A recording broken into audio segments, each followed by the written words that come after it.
Bonjour à tous, on se retrouve pour une nouvelle vidéo organisation et une journée dans mon assiette.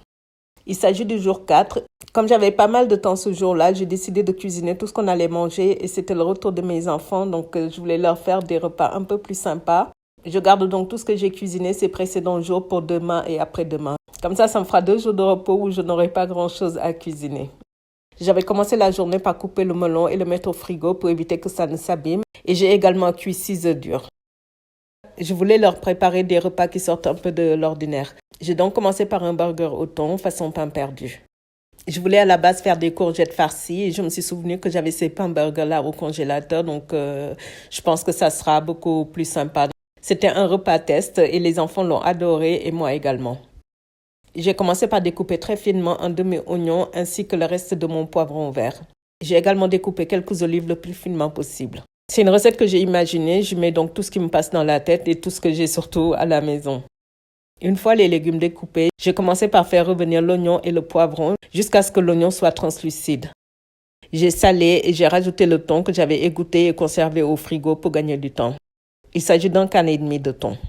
Je mélange bien le tout et je rajoute les olives. J'ai laissé revenir 2-3 minutes et j'ai rajouté mon reste de chèvre et une cuillère à soupe de crème fraîche. Je rajoute par la suite l'estragon et un peu de poivre et je continue à bien mélanger. La cuisson est assez rapide, il m'a fallu à peine 10 minutes. Je rectifie l'assaisonnement et je rajoute un peu de crème parce que je voulais que ma farce soit un peu plus pâteuse que ça. Lorsque c'est fait, je mets de côté et je passe à la suite. Donc comme je vous le disais, je vais faire des burgers façon pain perdu et je ne voulais pas tremper mes pains directement dans le lait pour éviter que ça soit beaucoup trop humide. J'ai donc décidé de le faire avec de la crème. J'ai mélangé de la crème fraîche avec un peu de lait qui me restait et j'ai assaisonné. J'ai mis un tout petit peu de sel me disant que le pain était déjà salé, donc pour éviter que ça ne le soit beaucoup trop. J'ai mélangé bien le tout pour que ça soit bien homogène et je vais y tremper mes pains. Je ne les ai pas trempés trop longtemps pour éviter que ça ne soit beaucoup trop humide. Il faut juste un aller-retour, les mettre et les ressortir presque aussitôt. Je les fais griller sur une poêle avec un peu d'huile d'olive. Il faut que le feu soit assez vif pour éviter que ça ne colle et surveiller surtout pour éviter que ça ne brûle. Une fois que c'est fait, je commence à dresser. Je dépose un peu d'estragon sur mes pains et je rajoute le thon. J'y ai mis une assez bonne quantité pour que ça soit rassasiant et j'ai fermé avec l'autre moitié du burger. Et j'ai servi avec de la salade. C'était un repas vraiment délicieux et qui sortait de l'ordinaire comme je le voulais. N'hésitez pas à tester la recette avec une autre herbe de votre choix, parce que je sais que tout le monde n'aime pas l'estragon, mais nous aimons bien ça. Je vais conserver le reste de l'estragon au congélateur et rajouter le reste de la crème dans la béchamel que j'avais conservée. Ça me servira pour un prochain repas.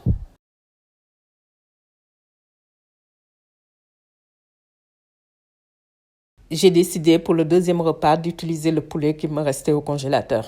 J'ai commencé par le désosser pour pouvoir en faire 2 repas. Et là, pour le coup, je voulais juste en faire 2 repas, mais finalement, ça nous servira pour en faire 3. Vous allez voir un peu. Donc là, je désosse parce que je vais avoir besoin de la chair pour un repas tout de suite. Et les os me serviront pour en faire un potage. Une fois désossé, je le découpe et j'enlève tous les filaments de la viande. Je sépare donc les os de la chair. Je vais commencer tout de suite par faire mon potage tant que je suis dans la cuisine pour éviter de garder encore les os dans le frigo. J'y mets une branche de romarin et je vais y mettre quelques légumes que j'avais au frigo. Pour les légumes, j'ai décidé d'y mettre de la carotte, du navet et de la pomme de terre. Je mets juste un petit bout de chaque parce que ça sera juste pour une seule personne, donc j'ai pas besoin d'en faire trop et d'avoir des restes. Une fois fait, je rajoute un grand verre d'eau dans ma casserole ainsi qu'une demi-cuillère à café de mon bouillon. Je conserve le reste des légumes dans un sachet congélation, ça me servira pour un prochain repas. Et je vais utiliser en fin de cuisson le reste des feuilles de lasagne que je vais conserver et que j'avais découpées en tout petit. Je sale et je dépose sur le feu pour démarrer la cuisson. Et je passe maintenant au repas du jour.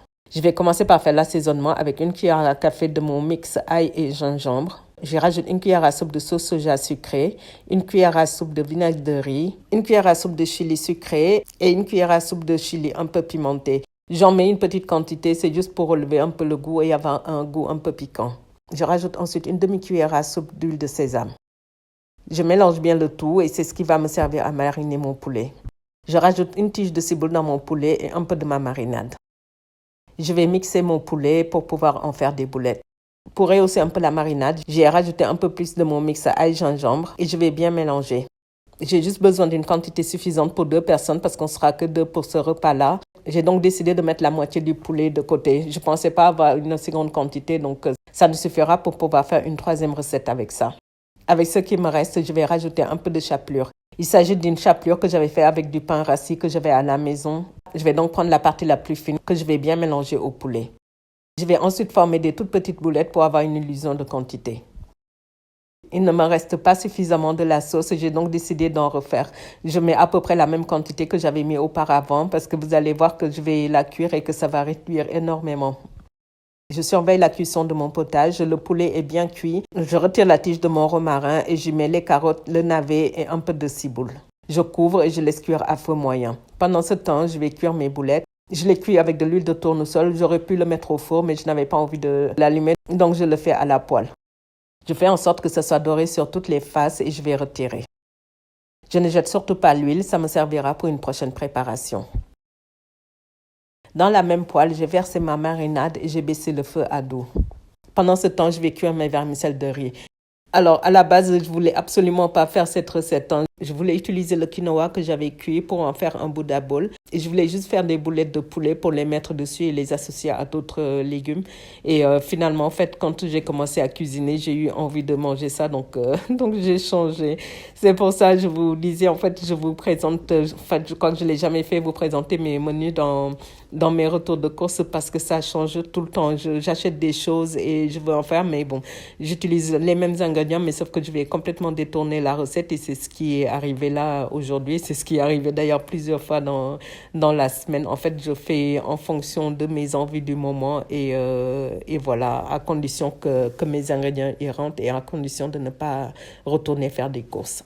Comme ce n'était pas prévu, je me suis dépêchée de couper une carotte que je vais rajouter dans ma poêle. Si j'avais réfléchi à ce que je voulais faire au départ, je les aurais un peu pré-cuits, soit à la vapeur, soit les faire bouillir. Mais là, comme je me suis décidée à la dernière minute, donc je me suis dépêchée de couper ça pour les faire revenir dans ma sauce et les attendrir un peu. J'ai également rajouté mes boulettes pour continuer la cuisson. C'était malgré tout un repas qui était très très rapide et vraiment, j'arrête pas de vous dire à chaque fois très bon, mais c'est le cas là, c'était encore très très délicieux pour quelque chose qui était improvisé. Donc voilà, notez les ingrédients de la sauce qui pourront vous servir dans des recettes asiatiques parce que c'est quasiment le même goût que ce qu'on retrouve en restaurant et c'est très très facile à faire. Pour les sauces chili, je les ai trouvés tous les deux chez Lidl il y a quelques temps. Enfin bon, c'est juste pour vous dire que c'est quelque chose qui est accessible. Donc je pense qu'on peut les trouver facilement au supermarché également. Lorsque mes carottes étaient bien tendres, j'ai servi avec mes vermicelles de riz. L'avantage des vermicelles de riz, pareil, c'est que ça cuit en 5 minutes. Il suffit juste de les mettre dans un peu d'eau bouillante et de laisser quelques minutes avant d'égoutter. J'ai servi avec de la ciboulette hachée et un peu de graines de sésame pour faire joli.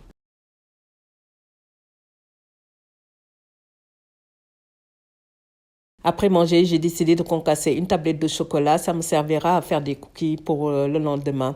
Comme demain, logiquement, j'ai rien à cuisiner. Tout est prêt. J'aurai juste à réchauffer tout ce que j'ai déjà cuisiné et qui est dans le frigo. Donc, j'aurai le temps de pouvoir faire un peu de cookies. Et je vais voir si je suis motivée pour faire de la brioche ou pas. Mais voilà, au moins les cookies seront faits.